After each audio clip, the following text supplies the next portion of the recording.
പ്രിയമുള്ള സഹാക്കളെ, സുഹൃത്തുക്കളെ, മാർക്സിസ്റ്റ് പാഠശാലയിൽ ആഗോളതാപനം എന്ന വിഷയത്തിൻ്റെ രണ്ടാമത് ഭാഗത്തേക്ക് നിങ്ങളേവരെയും സ്വാഗതം ചെയ്യുകയാണ്. അതിൻ്റെ ഒന്നാമത്തെ എപ്പിസോഡിൽ എന്താണ് ആഗോളതാപനം എന്നും അതിന് കാരണമാകുന്ന ഘടകങ്ങളെ സംബന്ധിച്ചും വേൾഡ് മെട്രിയോളജിക്കൽ ഓർഗനൈസേഷൻ അതിനെ സംബന്ധിച്ച് നടത്തിയ സർവേ റിപ്പോർട്ടിനെക്കുറിച്ചും ഇത് മനുഷ്യ ജീവിതത്തെ എങ്ങനെ ബാധിക്കും എന്നതിനെ സംബന്ധിച്ചും പ്രതിപാദിച്ചു കഴിഞ്ഞു. ഇന്നിപ്പോൾ ആഗോളതാപനത്തിലൂടെ കാലാവസ്ഥാ വ്യതിയാനത്തിനുണ്ടാകുന്ന മാറ്റത്തെ സംബന്ധിച്ചും അതുണ്ടാക്കുന്ന ദുരന്തത്തെക്കുറിച്ചുമാണ് രണ്ടാമത്തെ എപ്പിസോഡ് എന്ന നിലയിൽ ഇന്നിപ്പോൾ നിങ്ങളോട് പ്രതിപാദിക്കാൻ ഞാൻ ശ്രമിക്കുന്നത്. ഈ ആഗോളതാപനം ഏറ്റവും കൂടുതൽ ബാധിക്കുന്നത് കടലിനെയും കാടിനെയുമാണ്. ആഗോളതാപനം നേരിട്ട് ബാധിക്കുന്ന രണ്ട് മേഖലയെന്ന് പറയുന്നത് കാടും കടലുമാണ് എന്ന് നമുക്ക് നന്നായി അറിയാവുന്നതാണ്. കടലേറുമ്പോൾ, കടലിൽ വെള്ളപ്പൊക്കം ഉണ്ടാകുമ്പോൾ കര മുഴുവൻ കടലായി മാറുകയാണ്. അതാണ് കടലിനെ നന്നായി ബാധിക്കുന്നുവെന്ന് ഞാൻ പറഞ്ഞത്. മറ്റൊന്ന്, പോപ്പുലേഷൻ കൂടുന്നതനുസരിച്ച്, ജനസംഖ്യ കൂടുന്നതനുസരിച്ച് മനുഷ്യൻ്റെ ആർത്തി, പണത്തിനോടുള്ള ആർത്തി വർദ്ധിക്കുന്നതനുസരിച്ച് നമ്മുടെ ലോകത്തിലെ വനഭാഗങ്ങളെല്ലാം ഇല്ലാണ്ടായിക്കൊണ്ടിരിക്കുകയാണ്. അതും കാലാവസ്ഥാ വ്യതിയാനത്തിന് കാരണമാകുന്നു എന്നുള്ളത് കൊണ്ടാണ് കാലാവസ്ഥാ വ്യതിയാനം ഏറെ ബാധിക്കുന്നത് കാടിനെയും കടലിനെയുമാണ് എന്ന് പറഞ്ഞത്. ഇന്നത്തെ തന്നെ അവസ്ഥ എന്താണെന്ന് വെച്ചാൽ, ലോകത്തെ ഏകദേശം 70 കോടിയിലേറെ ജനങ്ങൾ തീരപ്രദേശത്താണ് വസിക്കുന്നത്. വിശാലമായ കടൽ സമ്പത്താണ്, കടലാണ്. അതുകൊണ്ടാണ് തീരപ്രദേശത്ത് വസിക്കുന്ന ജനങ്ങളുടെ എണ്ണമെന്ന് പറയുന്നത് 70 കോടിയിലേറെ എന്ന് പറഞ്ഞത്. ഒരു 30 വർഷം കൂടെ കഴിയുമ്പോൾ 2050 ആകുമ്പോൾ ഇത് 100 കോടിയിലെത്തും. അപ്പോൾ ആഗോളതാപനത്തിൻ്റെ ഭാഗമായി കടലിലുണ്ടാകുന്ന മാറ്റം ഈ 100 കോടിയോളം വരുന്ന ജനങ്ങളെയാണ് ബാധിക്കാൻ പോകുന്നത് എന്ന വലിയ ദുരന്തം മനുഷ്യരെന്ന നിലയ്ക്ക് നമ്മൾ മനസ്സിൽ കാണേണ്ടുന്നതാണ്. ഇവരാണ് ഈ തീരപ്രദേശത്ത് താമസിക്കുന്ന 100 കോടിയോളം വരുന്ന, അല്ലെങ്കിൽ ഇന്ന് താമസിക്കുന്ന 70 കോടിയോളം വരുന്ന ജനങ്ങളാണ് ഈ ആഗോളതാപനത്തിൻ്റെ ഒന്നാമത്തെ ഇരകളായി മാറാൻ പോകുന്നത് എന്നതാണ് വസ്തുത. ഇതിലൊരു ബുദ്ധിമുട്ടെന്താണെന്ന് വെച്ചാൽ, എല്ലായിടവും ഈ മുതലാളിത്തത്തിൻ്റേതാകുന്ന വിഭജനമുണ്ടല്ലോ, ഉള്ളവനും ഇല്ലാത്തവനും എന്നുള്ള വ്യത്യാസമുണ്ടല്ലോ, തൊഴിലാളിയും മുതലാളിയും എന്നുള്ള വ്യത്യാസമുണ്ടല്ലോ. തൊഴിലാളിയാണല്ലോ നമ്പറിൽ കൂടുതൽ, ഇല്ലാത്തവനാണല്ലോ എണ്ണത്തിൽ കൂടുതൽ. മറുവശം സമ്പന്നന്മാരെന്ന് പറഞ്ഞാൽ വളരെ കുറച്ചില്ലേ. ഇങ്ങനെ ആഗോളതാപനത്തിൻ്റെ ഭാഗമായി 70 കോടിയോളം വരുന്ന ജനങ്ങൾ, തീരപ്രദേശത്ത് വസിക്കുന്ന ആളുകൾ ഇതിൻ്റെ ആദ്യത്തെ ഇരകളായി മാറും എന്ന് ഞാൻ പറയുമ്പോൾ അതിൽ നമ്മൾ കാണേണ്ടുന്നത് എന്താണെന്ന് വെച്ചാൽ, ആ തീരപ്രദേശത്ത് വസിക്കുന്ന സമ്പന്നർ അതൊരു ചെറിയ വിഭാഗമാണ്. ഇവർ സുരക്ഷിതമായ കേന്ദ്രത്തിലേക്ക് കുടിയേറും, അല്ലെങ്കിൽ മാറിപ്പോവും എന്നത് നമ്മൾ കണ്ടേക്കണം. മറ്റുള്ളവരാണ്, ഈ സമ്പന്നരല്ലാത്ത മറ്റുള്ളവരാണ് മരണത്തെ വരിക്കേണ്ടി വരുന്നത്, മരണത്തെ നേരിടേണ്ടി വരുന്നത് എന്നതാണ് നമ്മെ പേടിപ്പിക്കുന്നൊരു വസ്തുത. സമുദ്രനിരപ്പ് ഉയർന്നാൽ മാലദ്വീപുകൾ, ഷീഷൽസ് തുടങ്ങിയ ഒട്ടേറെ രാഷ്ട്രങ്ങൾ ഇല്ലാതാവുമെന്നതാണ് നമുക്ക് മനസ്സിലാക്കാൻ കഴിയുന്നത്. സമുദ്രനിരപ്പ് ഉയരുമ്പോൾ ദ്വീപുകൾ, ഏത് ദ്വീപായാലും, ഇപ്പോൾ മാലദ്വീപിൻ്റെ പേര് മാത്രമാണ് പറഞ്ഞതെങ്കിലും നിരവധി ദ്വീപുകൾ കടലിനടിയിലേക്ക് ആണ്ടുപോകുമെന്ന കാര്യത്തിൽ ഒരു സംശയം വേണ്ട. അമേരിക്കയിലും മിഡിൽ ഈസ്റ്റിലും താപനില 50 ഡിഗ്രി സെൽഷ്യസായി ഉയർന്നു കഴിഞ്ഞുവെന്നാണ് നാം പത്രത്തിലൂടെ മനസ്സിലാക്കുന്നത്. ഓസോൺ ഡേ ആണ് സെപ്റ്റംബർ മാസം 16. ഓസോൺ ഡേ പ്രത്യേകിച്ചൊരു വിഷയമായി ഞാൻ ഈ പന്തിയിൽ പ്രതിപാദിക്കാൻ ആഗ്രഹിക്കുകയാണ്. എങ്കിലും ഓസോൺ ഡേയുമായി നമ്മുടെ പത്രങ്ങളിൽ ആനുകാലികങ്ങളിൽ വന്ന ലേഖനങ്ങളിൽ നിന്നെല്ലാം നമ്മൾ മനസ്സിലാക്കുന്നത് അപകടകരമായ വല്ലാത്തൊരവസ്ഥയിലേക്ക് ലോകവും ലോകത്തിലെ ജനങ്ങളും പൊയ്ക്കൊണ്ടിരിക്കുന്നു. അതിൻ്റെ ഭാഗമായിട്ടാണ് അമേരിക്കയിലായാലും മിഡിൽ ഈസ്റ്റിലായാലും താപനില എന്ന് പറയുന്നത് 50 ഡിഗ്രി സെൽഷ്യസായി ഉയർന്നു എന്ന് രേഖപ്പെടുത്തിയിരിക്കുന്നത്. അതിൻ്റെ ഫലമെന്താ? 50 ഡിഗ്രി സെൽഷ്യസായി താപനില ഉയരുക എന്ന് പറഞ്ഞാൽ മനുഷ്യന് പിടിച്ചു നിൽക്കാനാവൂ? അവൻ ആ കഠിനമായ ചൂടിൻ്റെ ഫലമായി മരണത്തെ വരിക്കേണ്ടി വരില്ലേ? ഒരു സംശയം വേണ്ട. ഉദ്ദേശം 20,000-ലേറെ വരുന്ന ആളുകൾ ഈ ചൂട് സഹിക്കാനാവാത്ത മരിച്ചുവെന്നാണ് റിപ്പോർട്ടുകൾ സൂചിപ്പിക്കുന്നത്. 20,000 ആൾക്കാർ. ഇതിൻ്റെ റിവേഴ്സ് പ്രോസസ്സ്, ഇതിൻ്റെ നേരെ വിപരീതമായ മേഖല എന്ന് പറഞ്ഞാൽ ഏറ്റവും തണുപ്പ് കൂടിയ മേഖല. അപ്പോൾ തണുപ്പ് കൂടിയ മേഖലയും ചൂട് കൂടിയ മേഖലയും ഇത് രണ്ടിൻ്റെ ഇരകളായി പാവപ്പെട്ട മനുഷ്യൻ മാറുകയാണ്. അതിനാണ് റിവേഴ്സ് മൈഗ്രേഷൻ എന്നടക്കം നമ്മൾ പറഞ്ഞുകൊണ്ടിരിക്കുന്നത്. UNHCR റിപ്പോർട്ട് പ്രകാരം, ഐക്യരാഷ്ട്രസഭയുടെ കാലാവസ്ഥാ ദുരന്തത്തിൽ കുടിയിറക്കപ്പെട്ടവർ പ്രതിവർഷം 2 കോടിയിലേറെയാണ്. 2 കോടിയിലേറെ വരുന്ന ആൾക്കാരെ ഈ കാലാവസ്ഥാ വ്യതിയാനത്തിൻ്റെ ഭാഗമായി ഇങ്ങനെ ദേശാടന പക്ഷികളെ പോലെ ഒരു മേഖലയിൽ നിന്ന് മറ്റൊരു മേഖലയിലേക്ക് തിരിയാൻ വേണ്ടി നിർബന്ധിക്കപ്പെടുകയാണ്. അതാണ് റിവേഴ്സ് പ്രോസസ്സ് എന്ന് പറയുന്നത്. ഒരു ഭാഗത്ത് താപം കൂടുമ്പോൾ ആ താപം കൂടിയ മേഖലയിലെ ആളുകൾ സ്വാഭാവികമായും തണുപ്പ് അന്വേഷിച്ച് പോവും. തണുപ്പിൽ കഴിയുന്ന ആളുകൾ ചൂട് അന്വേഷിച്ച് പോവും. അതൊരു സ്ഥിരം സംവിധാനമായി നമ്മുടെ ലോക രംഗത്ത് പ്രത്യക്ഷപ്പെടാൻ പോവുകയാണ്. ഓസ്ട്രേലിയയിൽ institute four economics and piece അതിൻ്റെ റിപ്പോർട്ട് പ്രകാരം 2050 കാലാവസ്ഥാ അഭയാർത്ഥികൾ 100 കോടി കടക്കും എന്നാണ്. കാലാവസ്ഥാ വ്യതിയാനത്തിൻ്റെ ഭാഗമായി ഒരു പ്രദേശത്തും ശാശ്വതമായി ജീവിക്കാൻ കഴിയാത്ത ഒരവസ്ഥ ഉണ്ടാകുന്നതിൻ്റെ ഭാഗമായി ഈ ലോകത്തിലെ 100 കോടിയോളം വരുന്ന ആൾക്കാർ അഭയാർത്ഥികളായി മാറും, കാലാവസ്ഥ അഭയാർത്ഥികളായി മാറും എന്ന പേടിപ്പെടുത്തുന്ന കണക്ക് നമ്മൾ തുറച്ചു നോക്കുകയാണ്. എന്ന് പറഞ്ഞാൽ ലോകത്തിലെ ഇന്നത്തെ കണക്കിൽ അല്ലെങ്കിൽ അന്നത്തെ കണക്കിൽ 2050 ആകുമ്പോൾ ലോക ജനസംഖ്യ എന്ന് പറഞ്ഞാൽ കുറച്ചുകൂടെയൊക്കെ വർദ്ധിപ്പിക്കുമല്ലോ. എന്ന് പറഞ്ഞാൽ ലോകത്തിലെ 10% വരുന്ന ജനങ്ങൾ കാലാവസ്ഥ അഭയാർത്ഥികളായി മാറാൻ പോകുന്നുവെന്ന കണക്കാണ് നമ്മൾ ഇന്നിപ്പോൾ ബോധ്യപ്പെടുത്തിക്കൊണ്ടിരിക്കുന്നത്. ലാൻസെറ്റ് പ്ലാനറ്ററി ഹെൽത്ത് ജേണൽ അവരുടെ റിപ്പോർട്ട് പ്രകാരം 9.4% ലോകത്തെ മരണം കഠിനമായ കാലാവസ്ഥ കൊണ്ടാണ്. ഇന്ന് ലോക രാഷ്ട്രീയ രംഗത്ത് നടക്കുന്ന മരണത്തിൻ്റെ ആകെ മരണത്തിൽ 9.4% എന്ന് പറയുന്നത് കഠിനമായ കാലാവസ്ഥാ വ്യതിയാനം കൊണ്ടാണ്, കാലാവസ്ഥ കൊണ്ടാണ്. അപ്പോൾ ഞാൻ നേരത്തെ പറഞ്ഞു 10%-ഓളം വരുന്ന ജനങ്ങൾ കാലാവസ്ഥയുടെ ഭാഗമായി, കാലാവസ്ഥാ വ്യതിയാനത്തിൻ്റെ ഭാഗമായി അഭയാർത്ഥികളായി മാറാൻ പോവുകയാണ്. ഇവിടെ കൃത്യമായി ലാൻസെറ്റ് പ്ലാനറ്ററി ഹെൽത്ത് ജേണലിൻ്റെ റിപ്പോർട്ട് അനുസരിച്ച് 9.4%-ഓളം വരുന്ന ആളുകൾ കാലാവസ്ഥാ വ്യതിയാനം കൊണ്ട്, കഠിനമായ കാലാവസ്ഥ കൊണ്ട് മരണം വരിക്കാൻ പോവുകയാണ്. അങ്ങനെ വല്ലാത്തൊരവസ്ഥയിലേക്ക് ലോകത്തിലെ 20-30% വരുന്ന ജനങ്ങൾ കാലാവസ്ഥാ വ്യതിയാനത്തിന് ഇരയായി മാറാൻ പോകുന്നുവെന്ന ഗൗരവതരമായ വിഷയമാണ് കാലാവസ്ഥാ വ്യതിയാനം. ഇത് മനസ്സിലാക്കിക്കൊണ്ട് ലോകത്തിലെ മുഴുവൻ രാഷ്ട്രത്തിൻ്റെയും തലവന്മാർ ഉണർന്ന് പ്രവർത്തിക്കാൻ തയ്യാറായില്ലെങ്കിൽ പലപ്പോഴും ഞാൻ പല വിഷയങ്ങളിലും സൂചിപ്പിച്ചിട്ടുള്ളതുപോലെ ഈ ഭൂമി എന്ന് പറയുന്ന ഗ്രഹത്തിൻ്റെ അന്ത്യം കുറിക്കേണ്ടി വരും എന്നുള്ള കാര്യത്തിലൊരു സംശയം വേണ്ട. ഭൂമി എന്ന് പറയുന്ന ഗ്രഹം നാളെകളിൽ, ഫ്യൂച്ചറിൽ, ഭാവിയിൽ ഈ നിലയിൽ നിലനിൽക്കുമെന്നതിനെ സംബന്ധിച്ച് നമുക്കൊരു ഉറപ്പുമില്ല എന്നതാണ് വസ്തുത. കാലാവസ്ഥാ വ്യതിയാനത്തെ തടയാൻ കഴിഞ്ഞില്ലെങ്കിൽ മരണസംഖ്യ ഇനിയും കുതിച്ചുയരും. ഇപ്പോൾ 9.4% കാലാവസ്ഥാ മാറ്റം കൊണ്ട് മരിക്കുന്നതെങ്കിൽ കുറേ കഴിയുമ്പോൾ ആ സംഖ്യ എന്ന് പറഞ്ഞാൽ വളരെ കൂടും എന്നതാണ് വസ്തുത. കൊടും ചൂട് കൊണ്ടുള്ള മരണം ഏറ്റവും കൂടുതൽ അനുഭവപ്പെടുന്നത് കിഴക്കൻ യൂറോപ്യൻ രാജ്യങ്ങളിലാണ്, കിഴക്കൻ യൂറോപ്പിലാണ്.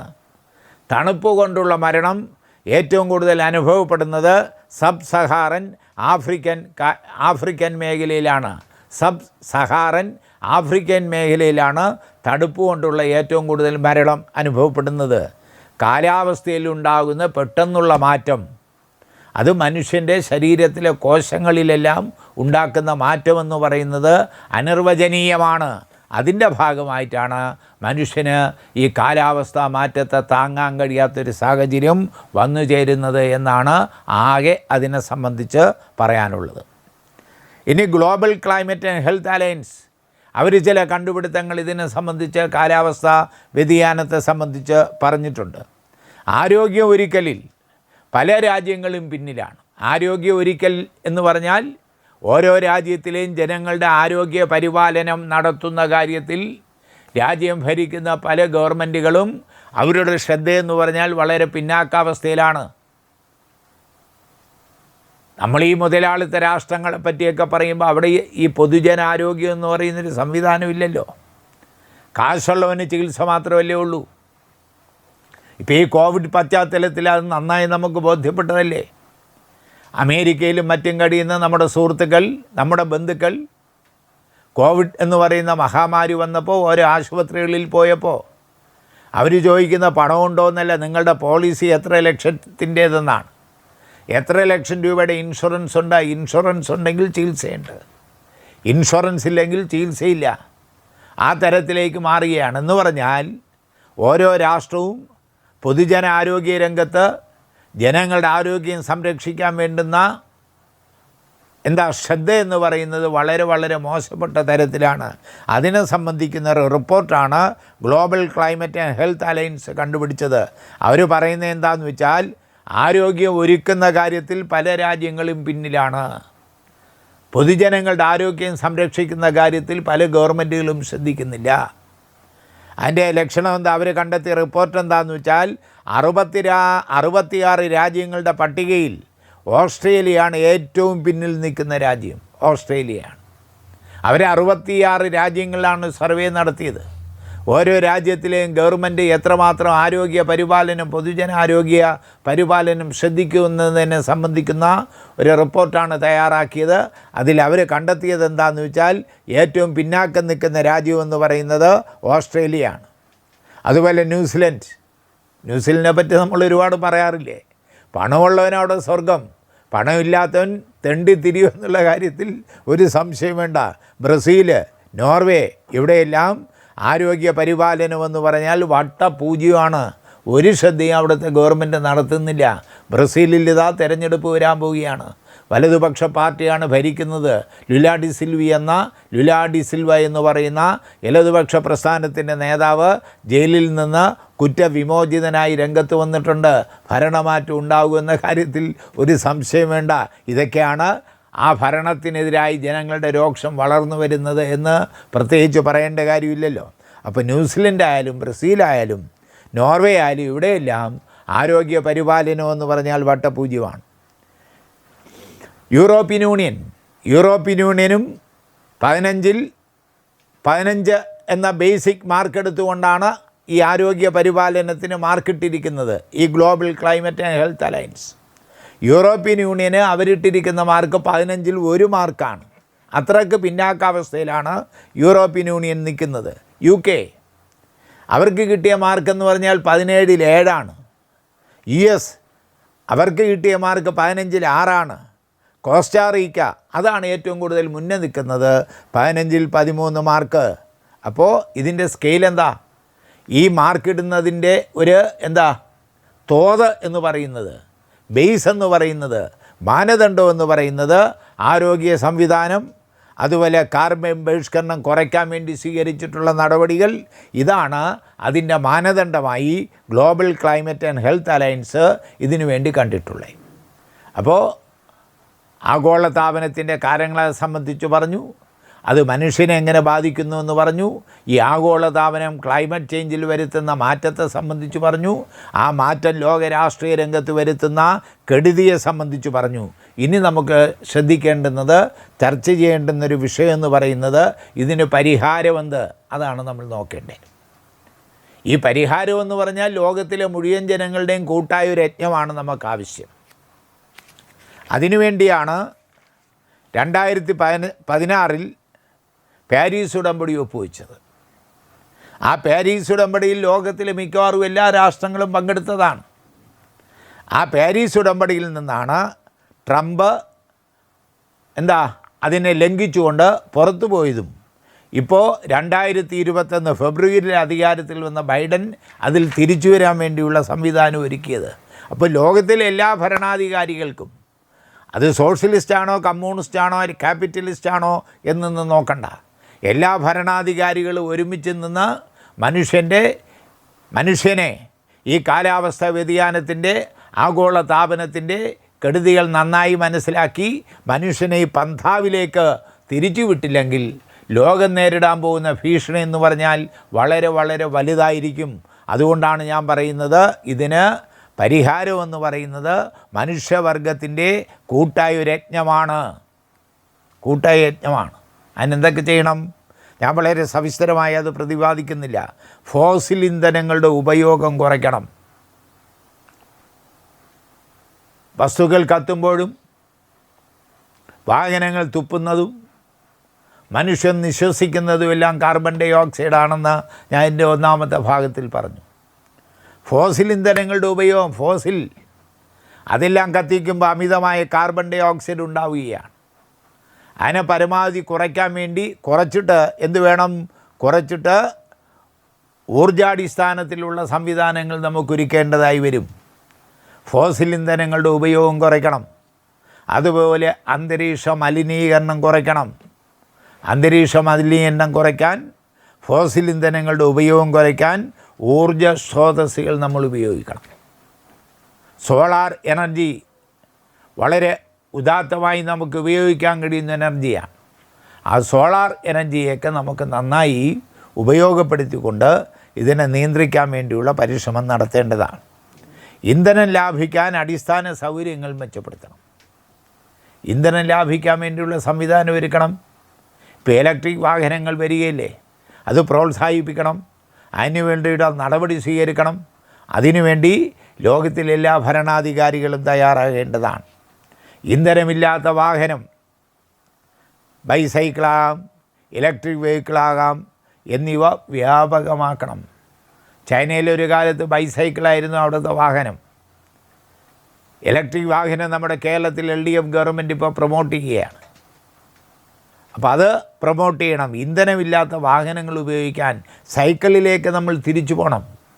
സ്കൂളിലും കോളേജിലും പഠിക്കുന്ന കുട്ടികൾ ഒരു 7, 8, 10 കിലോമീറ്റർ രാവിലെ അങ്ങോട്ട് വൈകുന്നേരം ഇങ്ങോട്ട് സൈക്കിൾ ചവിട്ടുന്നൊരു രീതി ഉണ്ടായാൽ ആരോഗ്യമുള്ളൊരു യുവജനത ഉണ്ടാകുമെന്ന കാര്യത്തിലൊരു സംശയം വേണ്ട.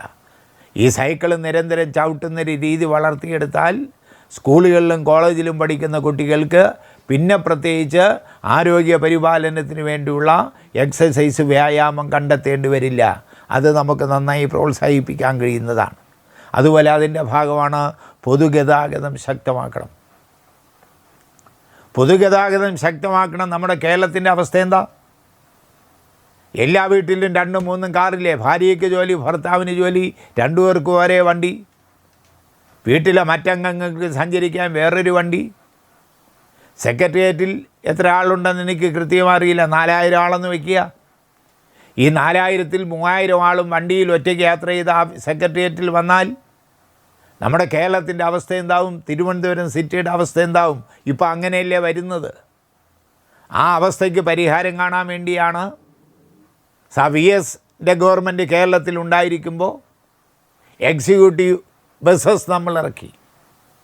എക്സിക്യൂട്ടീവ് ബസ് AC ഫിറ്റ് ചെയ്ത് നല്ല സംഗീതമെല്ലാം സെറ്റ് ചെയ്ത് എക്സിക്യൂട്ടീവ്സിന് സഞ്ചരിച്ച് ഓഫീസിലെത്താൻ വേണ്ടിയുള്ള വാഹനങ്ങൾ ക്രമീകരിച്ചു. എന്തെങ്കിലും മാറ്റം വന്നോ? അതൊക്കെ നമ്മുടെ സ്റ്റാറ്റസിന് കുറവ് എന്നാണ് മലയാളികളാകുന്ന ഞാനും നിങ്ങളും പഠിച്ചു വച്ചിരിക്കുന്നത്. ആ പൊതുഗതാഗതം ശക്തിപ്പെടുത്തിക്കൊണ്ട് ഒട്ടേറെ ഈ മേഖലയ്ക്ക് പരിഹാരം കാണാൻ കേരളത്തിലെ ജനങ്ങൾക്ക് കഴിയുമെന്ന കാര്യത്തിലൊരു സംശയം വേണ്ട. അതിനെ സംബന്ധിച്ച് ശക്തമായ വാദപ്രതിവാദം സർവീസ് സംഘടനകളടക്കം നടത്തി ഈ ഒറ്റയ്ക്ക് ഒരു വാഹനം ഡ്രൈവ് ചെയ്ത് വന്ന് ഓഫീസിലിരുന്ന് തിരിച്ചു പോകുന്ന ആ രീതി ഒഴിവാക്കി പൊതുഗതാഗതത്തെ ആശ്രയിച്ചുകൊണ്ട് മുന്നോട്ട് പോകുന്നൊരു സംവിധാനം ഒരുക്കണം. കയ്യിലിരിക്കുന്ന പൈസയായി തന്നെ നമുക്ക് ഉപയോഗിക്കാനും ഭാവിയിൽ കഴിയുമെന്നതും ഞാനിവിടെ ഓർമ്മിപ്പിക്കുകയാണ്. പിന്നെ ഹരിത ചിന്ത വളർത്തണം. കുട്ടികൾ മുതൽ ഹരിത ചിന്ത വളർത്തണം. പച്ചപ്പിനോടുള്ള പ്രേമം, പ്രണയം. പണ്ടത്തെ മലയാള കവിതകളിൽ അങ്ങനെയല്ലേ? പച്ചപ്പനന്തത്തെ പാടിക്കളിക്കുന്ന അതൊക്കെയല്ലേ? കാടവിടെ മക്കളെ, വീടവിടെ മക്കളെ എന്നല്ലേ? അത്തരത്തിലുള്ള കവിതകൾ കുട്ടികളെ ഹൃദയസ്ഥമാക്കണം. ഈ ഹരിതത്തിനോട്, പച്ചയോട് എന്തെന്നില്ലാത്ത പ്രതിപത്തി ഉണ്ടാക്കണം. വീടിൻ്റെ മുറ്റത്തായാലും പൊതുനിരത്തിലായാലും ചെടികളും മരങ്ങളും നട്ടുപിടിപ്പിക്കാൻ വേണ്ടിയുള്ളൊരു സംവിധാനം ഉണ്ടാകണം. ഓരോ കാലത്ത് നമ്മളതൊക്കെ ചെയ്യുന്നുണ്ട്. ഇന്നലെ പത്രത്തിൽ കണ്ടു, വലിയ ആറിൻ്റെ തീരത്തെ മുള നടാൻ പോകുന്നു. മുള നടന്നു, കുറേയൊക്കെ വന്നിട്ടുണ്ട്, ഞാൻ ഇല്ലയെന്നൊന്നും പറയുന്നില്ല. സോഷ്യൽ ഫോറസ്ട്രി ആ ഡിപ്പാർട്ട്മെൻറ്റ് എല്ലാ വർഷവും അത്തരത്തിലുള്ള ദിനാചരണങ്ങൾ, പരിസ്ഥിതി ദിനത്തിനൊക്കെ ലക്ഷക്കണക്കിന് തൈകളാണ് വിതരണം ചെയ്യുന്നത്. സ്കൂൾ വഴി, ഓഫീസുകൾ വഴി വിതരണം ചെയ്യുന്ന തൈകളിൽ പിറ്റേ വർഷമാകുമ്പോൾ എവിടെയെങ്കിലും ഒന്നെങ്കിലും വളർന്നിട്ടുണ്ടോ, കുറേയെങ്കിലും വളർന്നിട്ടുണ്ടോ, അത് പരിപാലിക്കുന്നുണ്ടോ, അത്തരത്തിലൊരു പരിശോധന, അതിൻ്റെ ഒരു മോണിറ്ററിങ്ങും നടത്തിയാൽ അതൊന്നും വൃഥാവിലാവില്ല. അങ്ങനെയുള്ളൊരു ഹരിത ചിന്ത നമ്മുടെ സമൂഹത്തിൽ വളർത്തിയെടുക്കാൻ വേണ്ടി നമ്മൾ തയ്യാറാകണം. അതിലൂടെ മാത്രമേ ഇതിനൊരു പരിഹാരം കാണാനാവൂ എന്നതാണ് മുഖ്യമായ ഘടകം. പിന്നെ ഊർജത്തിൻ്റെ അമിതമായ ഉപയോഗം തടയണം. ഓഫീസുകളായാലും വീടുകളായാലും ഇലക്ട്രിക് ബൾബ്, രാവിലെ ഓൺ ചെയ്യുന്ന ഇലക്ട്രിക് ബൾബ് രാത്രിയായാലും ഓഫാവുന്നില്ല. പല സർക്കാർ ഓഫീസുകളും ഫാനുകൾ ഒരിക്കലും ഓഫാവുന്നില്ല. ഇതൊക്കെ ആരാ നോക്കേണ്ടേ? എന്തിനാണ് ഈ ഊർജ്ജം ഇങ്ങനെ വിനിയോഗിക്കുന്നത്? എന്തിനാണിത് വൃഥാവിൽ നഷ്ടപ്പെടുത്തുന്നത്? ഊർജം ലൈഫ് കൺസർവേഷൻ ഓഫ് എനർജി ഉണ്ട്. Energy can neither be created nor B destroyed എന്നാണ്. എനർജി ഉണ്ടാക്കാനാവില്ല, നശിപ്പിക്കാനാവില്ല, മറ്റൊരു രൂപത്തിലേക്ക് മാറ്റാമെന്നാണ് പറയുന്നത്. ഇലക്ട്രിക് എനർജിയെ മറ്റൊരു രൂപത്തിലേക്ക് മാറ്റാം. അങ്ങനെ മാറ്റാൻ കഴിയുന്ന എനർജിനെ അനാവശ്യമായി ഫാനുകളും ബൾബുകളും അത്തരത്തിലുള്ള സാധനങ്ങൾ ഉപയോഗിച്ച് എന്തിനാണ് നഷ്ടപ്പെടുത്തുന്നത്? നമ്മൾ ചിന്തിക്കേണ്ട വിഷയമല്ലേ? ഓരോ സർക്കാർ ഓഫീസിലെ മേധാവികൾ ഇതെല്ലാം ചെയ്യാൻ വേണ്ടി നിയോഗിക്കപ്പെട്ട ജീവനക്കാരോട് രാവിലെ വരുമ്പോൾ സ്വിച്ച് ഓൺ ചെയ്യുന്ന ആൾ വൈകുന്നേരം വരുമ്പോൾ സ്വിച്ച് ഓഫ് ആക്കാൻ വേണ്ടിയുള്ള നിബന്ധന കൂടെ പാലിക്കപ്പെടണ്ടേ? അങ്ങനെ മാത്രമല്ലേ ഊർജത്തിൻ്റെ അമിതമായ ഉപയോഗം തടയാനാവൂ. അത്തരത്തിലുള്ളൊരു പരിശീലനം വരുന്ന ദിവസങ്ങൾ നമ്മൾ നടത്തേണ്ടതാണ്. ഊർജ്ജക്ഷമതയുള്ള LED ബൾബ് നമ്മൾ കേരളത്തിൽ വിതരണം ചെയ്യല്ലേ? നിലാവ് എന്നിങ്ങനെയുള്ള പുതിയ പദ്ധതികൾ ആവിഷ്കരിച്ചുകൊണ്ട് കേരളത്തിലെ തദ്ദേശ സ്വയംഭരണ സ്ഥാപനങ്ങളായാലും നമ്മുടെ കേരളത്തിലെ ഗവൺമെൻറ് ആയാലും ഊർജ്ജ സംരക്ഷണത്തിന് വേണ്ടി നൂതനങ്ങളായ പദ്ധതികൾ ആവിഷ്കരിച്ചുകൊണ്ട് മുന്നോട്ട് പോകുന്നതായി നമുക്ക് കാണാം. അതിൻ്റെ ഒന്നാമത്തെ ഭാഗമെന്ന് പറയുന്നത് ഊർജ്ജക്ഷമതയുള്ള ഇലക്ട്രിക് ഗൂഡ്സ് മാത്രം ഉപയോഗിക്കുക എന്നത് തന്നെയാണ്. അതുപോലെ വേസ്റ്റ് മാനേജ്മെൻറ്റ് ഫലപ്രദമാകണം. മാലിന്യ നിർമ്മാർജ്ജനം നമ്മൾ നേരിടുന്ന ഏറ്റവും വലിയ വിഷയമല്ലേ? അതെങ്ങനെ കൈകാര്യം ചെയ്യുക, എങ്ങനെ നശിപ്പിക്കാം? അതിനെ സംബന്ധിച്ച് ശാസ്ത്രീയമായ പഠനങ്ങളും പ്രയോഗവൽക്കരണവും വരുന്ന നാളുകളിൽ വളർത്തിയെടുത്താൽ മാത്രമേ നമുക്ക് ഈ ആഗോള താപനം അതിനൊരു പരിഹാരമെന്ന നിലയ്ക്ക് അതിനെ കാണാനാവൂ. അതുപോലെ സമുദ്ര മലിനീകരണം, മാലിന്യങ്ങളെല്ലാം ആറുകളിൽ, തോടുകളിൽ വലിച്ചെറിയുകയാണ്. തോട്ടിൽ വലിച്ചെറിയുന്ന മാലിന്യങ്ങൾ ആറ്റിൽ ചെന്ന് കയറുന്നു. ആ ആറുകളെല്ലാം കൂടെ ചെന്ന് കയറുന്നത് കടലിലാണ്. അപ്പോൾ നമ്മൾ വലിച്ചെറിയുന്ന മാലിന്യങ്ങൾ ഒട്ടാകെ ചെന്ന് കയറുന്ന വലിയൊരു ഡംപിങ് സ്റ്റേഷനായി നമ്മുടെ സമുദ്രം മാറുകയാണ്.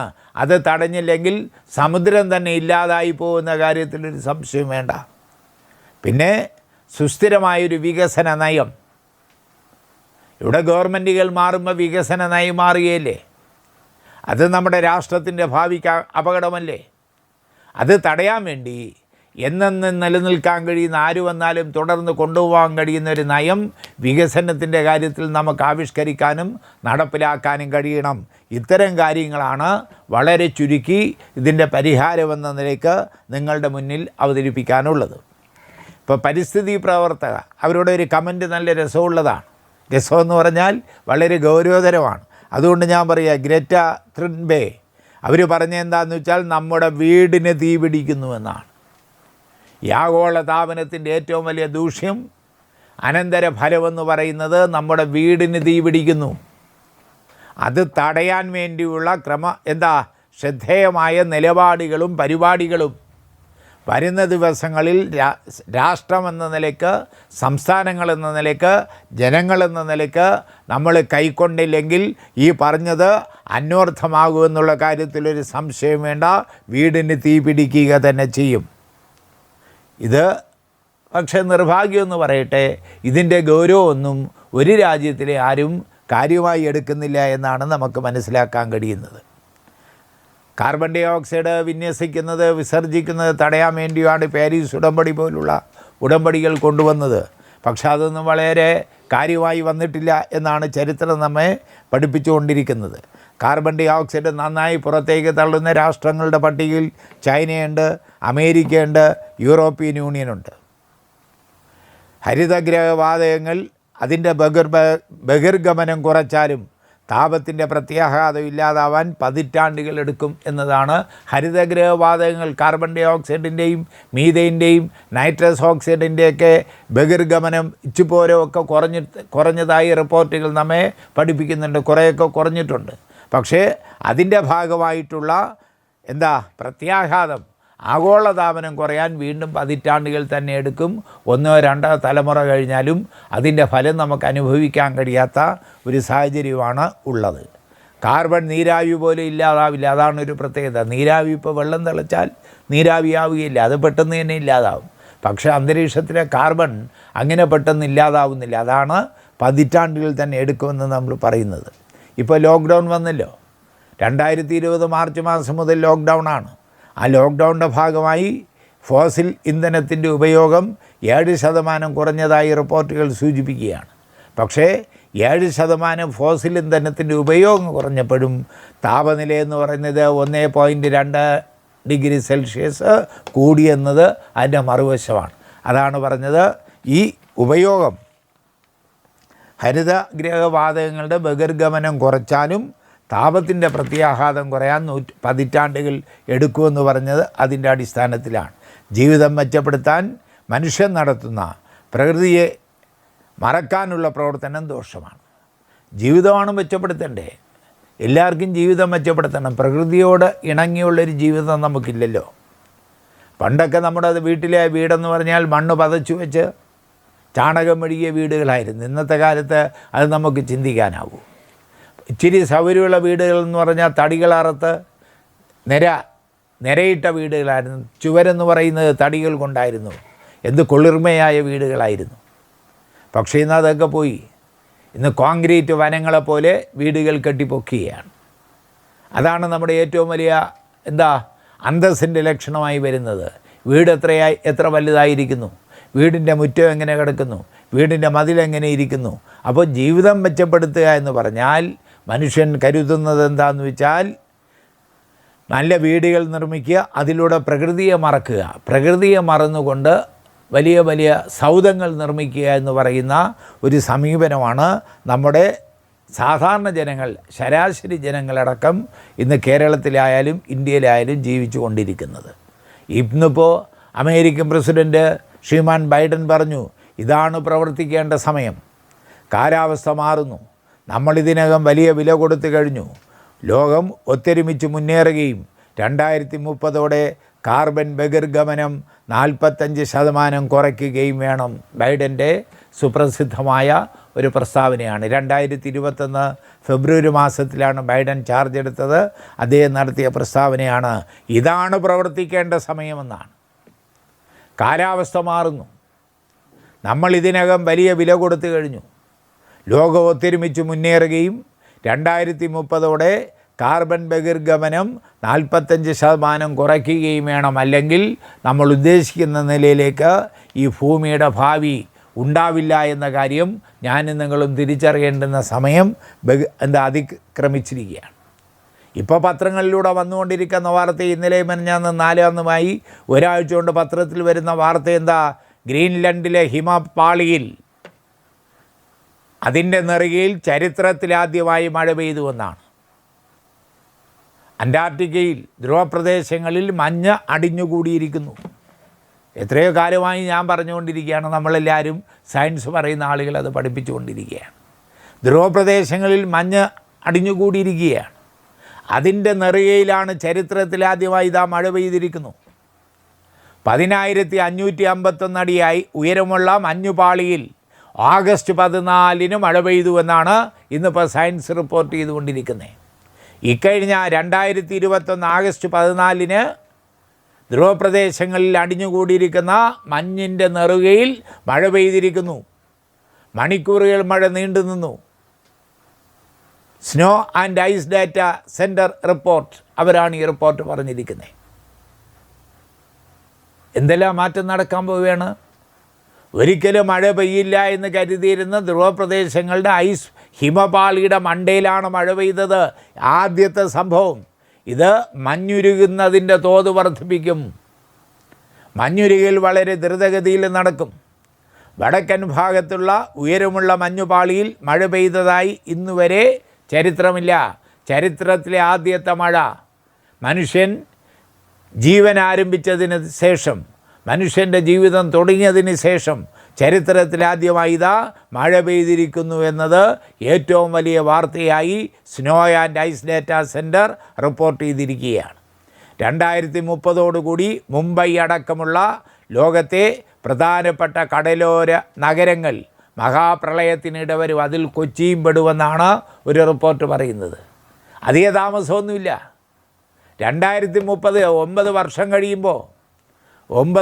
കഴിയുമ്പോൾ നമ്മുടെ മുംബൈ അടക്കമുള്ള കടലോര ഗ്രാമങ്ങൾ, കടൽ തീരത്തോട് ചേർന്ന് കിടക്കുന്ന നഗരങ്ങൾ വെള്ളത്തിനടിയിലാവും. ഇത് കാലാവസ്ഥാ ദുരന്തങ്ങൾക്കിടയാവും. അപ്പോഴും സമ്പന്നർ ഓടി രക്ഷപ്പെടും. ചേരിയിൽ വസിക്കുന്ന പാവപ്പെട്ട ലക്ഷക്കണക്കിന് വരുന്ന മനുഷ്യൻ ഈ ദുരന്തത്തിനടിപ്പെട്ട് മരിക്കും. അതാണ് പറഞ്ഞുകൊണ്ടിരിക്കുന്നത്. 2100 മഞ്ഞുരുകൽ സമുദ്രനിരപ്പ്. ഈ മഞ്ഞുരുകലിൻ്റെ ഫലമായി 2100 ഈ നൂറ്റാണ്ട് കഴിയുമ്പോൾ സമുദ്രനിരപ്പെന്ന് പറയുന്ന 10 മുതൽ 18 സെൻറ്റിമീറ്റർ വരെ ഉയരും. 2030 ആകുമ്പോഴേക്കും കൊച്ചി, മുംബൈ തുടങ്ങിയ ഇന്ത്യയിലെ 12 കടലോര നഗരങ്ങളിൽ വെള്ളം കയറും. ഇതൊക്കെ സയൻസ് അല്ലാതെ ഏതെങ്കിലും ജ്യോത്സ്യന്മാർ ഗണിച്ചു പറയുകയില്ല. ശാസ്ത്രം പഠിച്ച വിവരമുള്ള ഏജൻസികൾ ഇതിനെ സംബന്ധിച്ച് പഠിച്ചിട്ട് നമ്മൾ പഠിപ്പിച്ചു കൊണ്ടിരിക്കുകയാണ്. 12ഓളം നഗരങ്ങൾ തീരപ്രദേശത്ത് ചേർന്ന് കിടക്കുന്ന നഗരങ്ങളില്ലാതാവുമെന്നാണ്. താപനില 0 ഡിഗ്രി സെൽഷ്യസ് കൂടുതലോ അല്പം മാത്രം കുറവോ ആയ സാഹചര്യത്തിലാണ് ഗ്രീൻലാൻഡിൽ മഴ പെയ്യുന്നത്. കഴിഞ്ഞ 2000 വർഷത്തിനിടയിൽ 9 തവണയാണ് ഇവിടെ താപനില 0 ഡിഗ്രി സെൽഷ്യസിൽ നിന്ന് ഉയർന്നത്. അപ്പോൾ താപനില 0 ഡിഗ്രി സെൽഷ്യസിൽ കൂടുതലോ അല്പം മാത്രം കുറവോ ആയ സാഹചര്യത്തിലേ മഴ പെയ്യൂ. ഈ കഴിഞ്ഞ 2021 കഴിഞ്ഞ 2000 വർഷത്തിനിടയിൽ 9 പ്രാവശ്യമാണ് ഇവിടുത്തെ താപനില 0 ഡിഗ്രി സെൽഷ്യസിൽ നിന്ന് ഉയർന്നത്. 2012, 2019 ഇങ്ങനെ ഉണ്ടായെങ്കിലും മഴ പെയ്തിരുന്നില്ല. അപ്പോൾ മഴ ചരിത്രത്തിലാദ്യമാണ്. താപനില 50 ഡിഗ്രി സെൽഷ്യസ് കടക്കുന്ന ദിവസങ്ങളും ഇരട്ടിയാകുന്നു. നേരത്തെ ഈ പ്രസംഗത്തിൻ്റെ തുടക്കത്തിൽ, ക്ലാസിൻ്റെ തുടക്കത്തിൽ ഞാൻ പറഞ്ഞു, താപനില 50 ഡിഗ്രി സെൽഷ്യസ് കഴിഞ്ഞിരിക്കുകയാണ്. 1980 2009 ഇടയിൽ താപനില 50 ഡിഗ്രി സെൽഷ്യസ് കടന്നത് 14 ദിവസം. എന്നാൽ 2010 2019 ഇടയിൽ താപനില 50 ഡിഗ്രി കടന്നത് 26 ദിവസം. നേരെ ഇരട്ടിയായി ദിവസങ്ങളുടെ എണ്ണം. 50 ഡിഗ്രി സെൽഷ്യസ് കടന്ന മേഖലകൾ 1980 220 ആയിരുന്നെങ്കിൽ 2010 ആയപ്പോൾ 50 ഡിഗ്രി സെൽഷ്യസ് കടന്ന മേഖല 876 1980 2009 കാലയളവിൽ നിന്ന് 2010 2019 സമയത്ത് കൂടിയ താപനില എന്ന് പറഞ്ഞാൽ 0.5 ഡിഗ്രി സെൽഷ്യസ് ആണ്. ജൈവ ഇന്ധനങ്ങൾ കത്തിക്കുന്നത് താപനില ഉയർത്തും എന്നുകൂടെ സൂചിപ്പിക്കുകയാണ്. അപ്പോൾ ഇങ്ങനെ നമ്മുടെ മനുഷ്യ രാശിയുടെ ഭാവിക്ക് തന്നെ ഏറ്റവും വലിയ ദുരന്തം സമ്മാനിക്കുന്ന ഒരു വസ്തുതയായി, ഒരു സത്യമായി ആഗോളതാപനം, അതുയർത്തുന്ന കാലാവസ്ഥാ വ്യതിയാനം നമ്മൾ തുറച്ചു നോക്കുകയാണ്. മനുഷ്യൻ്റെ, ഞാൻ ഇടയ്ക്ക് പറഞ്ഞതുപോലെ, മനുഷ്യൻ്റെ കൂട്ടായ യജ്ഞത്തിലൂടെ മാത്രമേ ഇതിനെ നമുക്ക് പ്രതിരോധിക്കാനാവൂ. അതിന് രാഷ്ട്രീയത്തിന് അതീതമായി, ആശയങ്ങൾക്ക് അതീതമായി ലോകത്തിലെ ഭരണാധികാരികൾ ഐക്യരാഷ്ട്രസഭയുടെ നേതൃത്വത്തിലാണെങ്കിൽ അങ്ങനെ അതിനുവേണ്ടിയുള്ള പ്രതിരോധവും അതിനെ ചെറുത്ത് തോൽപ്പിക്കാനും വേണ്ടിയുള്ള സംവിധാനങ്ങൾ ഒരുക്കിയാൽ മാത്രമേ മനുഷ്യവംശത്തിന് നിലനിൽപ്പുള്ളൂ എന്ന് സൂചിപ്പിച്ചുകൊണ്ട് ഞാൻ ഈ പ്രഭാഷണം അവസാനിപ്പിക്കുകയാണ്. അഭിവാദനങ്ങൾ.